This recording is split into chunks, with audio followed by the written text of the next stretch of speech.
الحمد لله الذي خلق السماوات والأرض وجعل الظلمات والنور ثم الذين كفروا بربهم يعدلون. الحمد لله الذي أنزل على عبده الكتاب ولم يجعل له عوجا. الحمد لله الذي هدانا لهذا وما كنا لنهتدي لولا أن هدانا الله لقد جاءت رسل ربنا بالحق. نعم.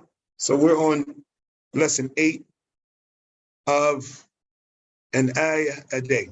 Walhamdulillahi Rabbil Alameen. And I ask Allah subhanahu wa ta'ala that these lessons that we've had goes on our scales of good deeds and meaning. So we finished the ayah الذي هم فيه مختلفون, about that which they are different. كلا سيعلمون. And we'll take these two ayat today because it's an emphasis between one and the other.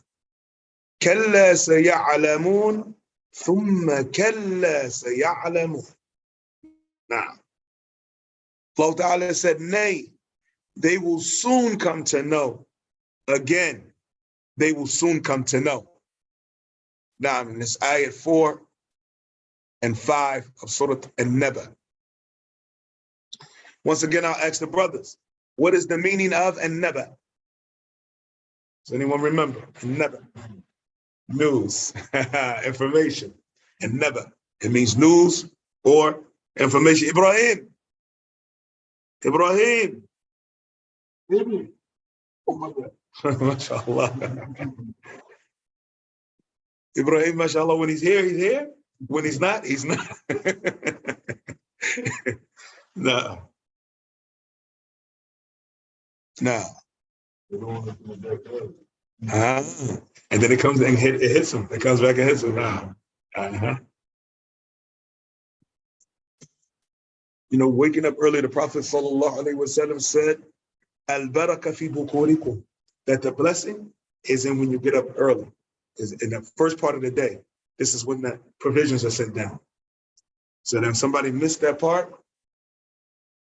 And you know, that's the sad part is about a lot of our countries, Muslim countries, they don't start the day till about 10 a.m. Besides people that work in government jobs, like the shop owners in a lot of countries, they don't. 10 a.m. they just open it up. And then they complain, you know, money is slow. Yeah, you open up at the beginning of the day because this is when the barakah is being sent down, open up in the beginning of the day. Yeah, you missed that. The old saying, what they say, the early bird catches the worm, right? Like that. I remember when I had my shops in Philadelphia, my clothing stores, and I used to open up 8 instead of 9 because you know the shops open 9. I used to open up at 8. And they say, that you here before everybody else. I used to say, yeah, they say the early bird catches the worm. I get up early enough to catch the bird because I don't eat worms.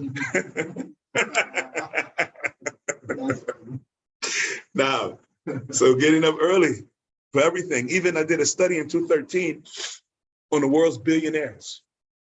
All of them had the same thing. Between 3 and 5, they were up. And this for the dunya in the morning. I'm talking about kuffar. Between 3 a.m. and 5 a.m., that's how they started their day. Between 3 a.m. and 5 a.m., they're up.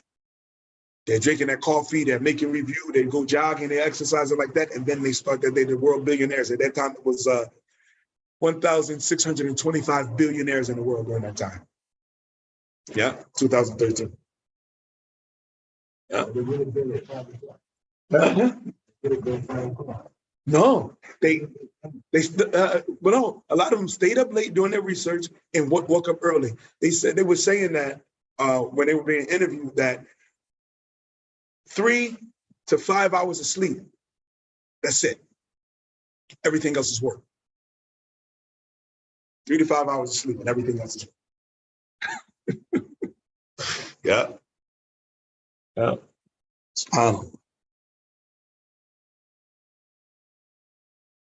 Mark Cuban.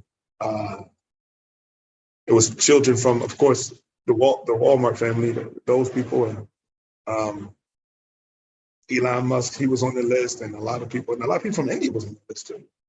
That world's billionaire, and some people from Saudi Arabia. Okay, كلا سيعلمون. So, كلا, you're going to find that coming often in the Quran. Surah Al-Mutaffifin, and other than that, كلا, كلا, كلا. By no means, or on contrary. On the contrary of what you said. It's like so that whatever was claimed before كلا is being rejected. No, the contrary is the case. Not what.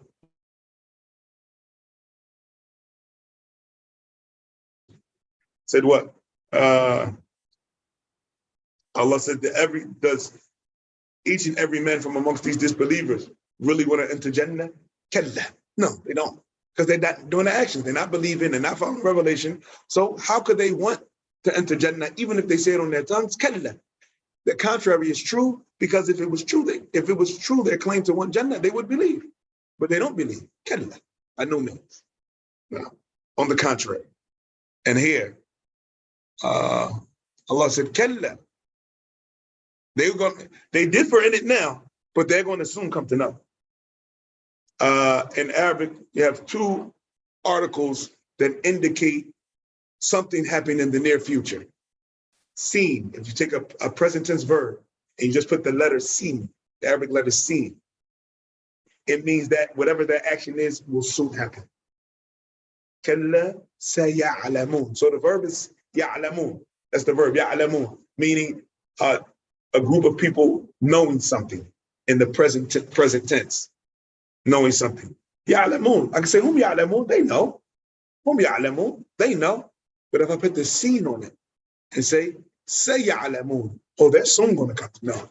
They will know, right? From the difference between they know right now, ya'lamun, they will know. And then you have sofa. Sofa is a word in Arabic that also means soon, in the future.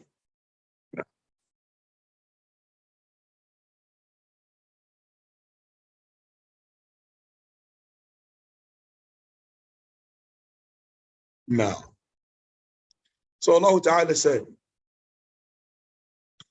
لَيْسَ الْأَمْرُ كَمَا زَعَمُوا. So the affair is not the way they claim. سَيَعْلَمْ هَؤُلَاء الْمُكَذِّبُونَ بِالْقُرْآنِ عَاقِبَ تَكْذِيبِهِمْ السَّيِّئَةِ.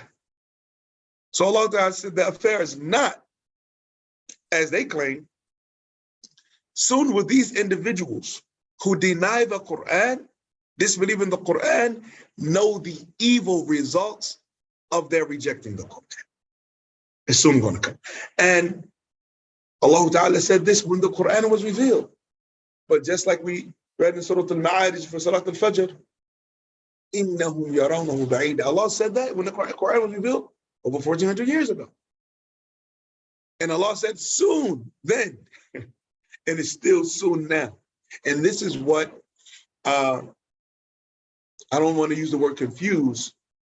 This is what gives the kuffar false hope. They say, well, it hasn't happened in all this time, and all of these generations have gone, and even before them, Moses and Jesus, and all of them have said this. Oh, when is it going to happen? And they don't understand the severity. When it happens, it's no turning back. And this is the issue. Now, وَيَدْعُ الْإِنسَانُ بِالشَّرِّ الدُّعَاء بِالْخَيْرِ in Surah Al-Isra. Allah said, and man is quicker to ask for evil than good. It's quicker to ask for evil than good. You know, if you see even in an altercation between two humans, two men, and one guy threatens the other, right? The other says, what? Well, do it then. Instead of saying, I'll hit you, I'll punch you in your face. Instead of saying, no, don't punch me in my face. He said, well, do it then. Actually ask for it to be done. And this is supposed to be courageousness and like that. So the thing is, the kuffar of the past, when the prophets and messengers came and they would tell them about the punishment of Allah, they would say, we'll bring it. We'll bring it if that's the case. كَلَّا سَيَعْلَمُونَ. No, they will soon come to know. Then thumma, which is from the thumma لِيَتَأَكِدْ لَهُمْ ذَلِكَ. Allah Ta'ala said, thumma, in order to emphasize for them that is what is going to happen.